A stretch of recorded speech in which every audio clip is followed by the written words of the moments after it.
Gandhi sir, please deliberate on this issue. Who are the addressees of Quran?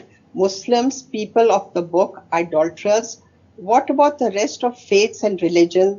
Atheists, Buddhists, others Quran does not mention or address them. It confines itself to faith in Arabia. It does not mention the eternal faith. What would you say to them? For Quran to be universal, it has to address every faith. اگر مہربانی کر کر اس کا مجھے جواب تھوڑا سا دے دیجیے. شکریہ. جی بہت شکریہ. دنیا میں کوئی چیز جو انسانوں کو خطاب کرے گی وہ یونیورسل ہو ہی نہیں سکتی، اس کا امکان ہی نہیں ہے. دنیا کا کوئی بڑے سے بڑا ادیب، دنیا کا کوئی بڑے سے بڑا شاعر، یہ ممکن ہی نہیں کہ اپنے زمانے کے لوگوں کو خطاب کر رہا ہو اور اس خطاب کے ساتھ ایک ایک دنیا کے علاقے، ایک ایک قبیلے، ایک ایک فرد، ایک ایک تہذیب کو اپنے خطاب میں شامل کر لے. یہ ممکن ہی نہیں. انسانوں سے جب بھی بات کی جائے گی تو ہمیشہ جس وقت بات کی جائے گی اور جن لوگوں سے بات کی جائے گی ان کے لحاظ سے بات کی جائے گی.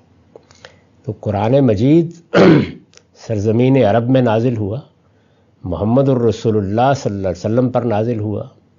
آپ ایک قوم کے فرد تھے، ایک علاقے میں رہتے تھے، آپ کی ایک تہذیب تھی، آپ کی ایک تاریخ تھی، آپ کی قوم کی بھی ایک تاریخ تھی، اور ایک زمانہ تھا جس میں آپ نے یہ سب کیا.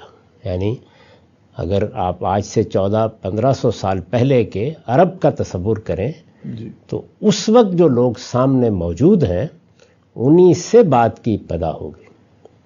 اس سے مختلف کوئی طریقہ اگر قرآن اختیار کرتا تو پھر اس کو نہ محمد الرسول اللہ پر نازل ہونا چاہیے تھا، نہ عرب میں نازل ہونا چاہیے تھا.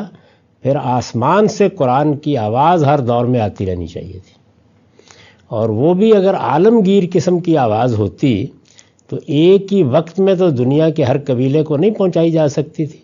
تو ادھر کچھ اور کہا جا رہا ہوتا، مجھے کچھ اور کہا جا رہا ہوتا، آپ کو کچھ اور کہا جا رہا ہوتا. تو یہ در حقیقت ایک بالکل باطل غلط مقدمہ ہے جو لوگوں نے قائم کر لیا ہے. اعلیٰ درجے کا ادب، اعلیٰ درجے کا وعظ، اعلیٰ درجے کی تعلیم ہمیشہ مخاطبین کی رعایت سے ہوتی ہے. تو قرآن مجید نے بھی بالکل ایسے ہی کیا ہے. اس لیے کہ جن لوگوں کو خطاب کیا جا رہا ہے وہ انسان ہیں، اور انسانوں کا جیسے کہ آج کل کے زمانے میں آپ کے علوم استقراء کرتے ہیں تو سروے کے لیے ایک سیمپل منتخب کرتے ہیں، تو ایسے ہی اللہ تعالیٰ نے گویا ان کا انتخاب کیا. وہ انسان تھے، ہم سب انسان ہیں، ان کو خطاب کیا، اور ایک پس منظر تھا، ایک زبان تھی، ایک ادب تھا، اس کے محاورے تھے، اس کی تلمیات تھیں. ان لوگوں کو خطاب کر کے اللہ نے اپنا پیغام پہنچایا، اور ان کو یہ ذمہ داری دی کہ اب تم باقی دنیا تک یہ پیغام پہنچاؤ. تو ہم جب اعلیٰ ادب کا مطالعہ کرتے ہیں تو ہمیشہ اس دور میں جا کے بات کو سمجھتے ہیں. وہ بات تو اس دور ہی میں کہی گئی ہوتی ہے لیکن وہ اپنے ہدایت کے پہلو سے عالمگیر ہو جاتی ہے. یعنی حضرت یعقوب کی اپنے بچوں کو نصیحت قرآن نقل کرتا ہے، لقمان کی نصیحت نقل کرتا ہے. لقمان نے وہ نصیحت کب کی؟ یعنی نہیں کہا جا سکتا کہ زمانہ قبل مسیح میں کی ہے، کس بستی میں کی ہے وہ بھی نہیں جانتے ہم. یعنی بہت سی باتیں لوگ بیان کرتے ہیں لیکن کوئی تحقیق نہیں ہے جو حتمی طور پر بتا سکے. وہ جو نصیحت ہے وہ کی تو لقمان نے ہے، اور کی اپنے بیٹوں کو ہے، اور کی بھی ایک خاص زمانے میں ہے، لیکن اس میں عالمگیر صداقتیں بیان ہوئی ہیں.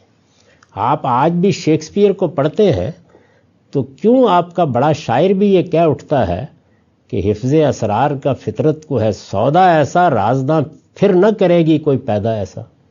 وہ کیا اسرار ہیں فطرت کے جو اس نے بیان کیے ہیں؟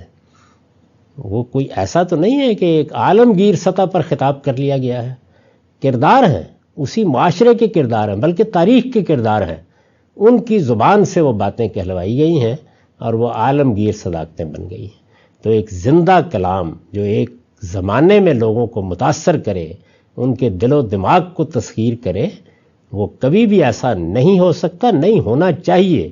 سوچیں ذرا تھوڑی دیر کے لیے کہ اس وقت جو ہم جس دنیا میں جی رہے ہیں، آج سے 400 سال بعد پیدا ہونے والی دنیا کے اندر جو چیزیں وجود میں آئیں گی، جو نئی نئی ایجادات ہوں گی، کوئی شخص ان کے اجنبی سے نام لے کے ہمارے سامنے گفتگو کرنا شروع کر دے تو ہم اس کو پاگل قرار دیں گے، اس کی بات بے معنی ہو جائے گی۔